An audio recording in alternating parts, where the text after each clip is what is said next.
भारत का most wanted में से एक आतंकी संगठन जैश-ए मोहम्मद का चीफ मौलाना मसूद अजहर, मौलाना मसूद अजहर का करीबी कारी आबिद एजाज मारा गया। ये खबरें तेज़ी से सामने आ रही हैं और ये पहली बार नहीं कि पाकिस्तान में बैठे आतंकी नेताओं के करीबियों की हत्या एक के बाद एक होना शुरू हो चुकी है। इससे पहले भी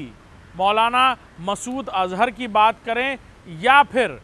बात करें कई ऐसे हिजबुल मुजाहिदीन की बात करें या फिर जमातुद दावा के नंबर 2 की बात करें, इसी तरह कई सारे लोगों की हत्या पहले भी हो चुकी है। पैटर्न बिल्कुल एक, अचानक से कुछ अज्ञात बंदूकधारी पहुंचते हैं और वो गोलियों की तड़ताहट भरी आवाज़ के साथ खून के छींटे चारों तरफ और इन आतंकी बड़े नामों के जो पाकिस्तान में लोग रह रहे हैं या फिर इनके रिश्तेदार रह रहे हैं या कुछ लोग हैं जो पनाहगार हैं, वो जो रह रहे हैं वहाँ पर, उनकी एक के बाद एक हो रही इस हाई प्रोफाइल किलिंग के पीछे आखिर कौन है। हालांकि पाकिस्तान लगातार भारत पर आरोप लगा रहा है और भारत इस पूरे मामले पर अपना पल्ला झाड़ता है, लेकिन भारत के लिए बड़ी खबर ये कि पाकिस्तान में हो रही इन हाई प्रोफाइल किलिंग के ज़रिए पाकिस्तान में आतंकी नेताओं के करीबियों की एक के बाद एक घटनाओं में, अलग अलग घटनाओं में मौत होती जा रही है। कारी के बारे में आपको बताएं तो जैश-ए मोहम्मद में वो आतंकियों की भर्ती का काम देखता था, यानी रिक्रूटमेंट देखता था। मौलाना मसूद अजहर की बात करें तो मौलाना मसूद अजहर वो नाम है जो भारत के लिए हमेशा से खतरे का चेहरा बनकर रहा। जैश-ए मोहम्मद जो एक आतंकी संगठन है जिसे पाकिस्तान में बैठकर वो चलाता रहा और समय समय पर भारत में अलग अलग अटैक्स प्लान करता रहा।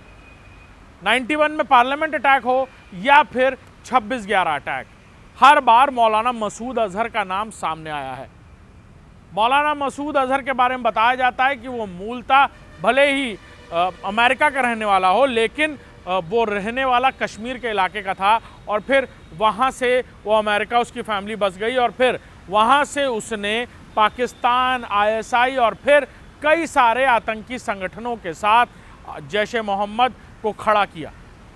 जैश-ए मोहम्मद को खड़ा करने के बाद उसने अपना प्राइम टारगेट भारत को शुरू से ही रखा। ख़ासतौर पर कश्मीर की आज़ादी को लेकर उसने कई सारे ऑपरेशन प्लान किए और उसके कई ऑपरेटिव मुजाहिदीन अलग अलग घटनाओं में भारत में शामिल भी होते रहे। जैश-ए मोहम्मद उन आतंकी संगठनों में से है जिसे पाकिस्तान में शुरुआत में तो बैन करने की बात कही गई, बाद में पाकिस्तान ने ना सिर्फ उसे पाला पोसा बल्कि दहशत का एक दूसरा नाम बना दिया। हिजबुल मुजाहिदीन के बाद जैश-ए मोहम्मद, जमातुद दावा, ये वो संगठन है जो पाकिस्तान में बैठकर भारत के खिलाफ अलग अलग साजिशें रचते रही हैं और अब कारी की मौत के साथ ही पाकिस्तान में भारत के दुश्मनों में से एक यानी मौलाना मसूद अजहर के सबसे करीबी और उनके रिश्तेदारों में से एक और जैश-ए मोहम्मद में ख़ासतौर पर रिक्रूटमेंट का काम देख रहे कारी की हत्या के बाद से ही लगातार ये घटनाएं पाकिस्तान में आम होती जा रही हैं। इससे पहले भी मौलाना मसूद अजहर पर एक अटैक हो चुका है और साथ ही साथ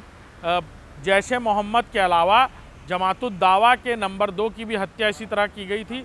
जिसे बताया जा रहा था कि वो मौलाना मसूद अजहर और साथ ही साथ भारत के नंबर 1 वांटेड के भतीजे के नाम लिया जा रहा था उस घटना में।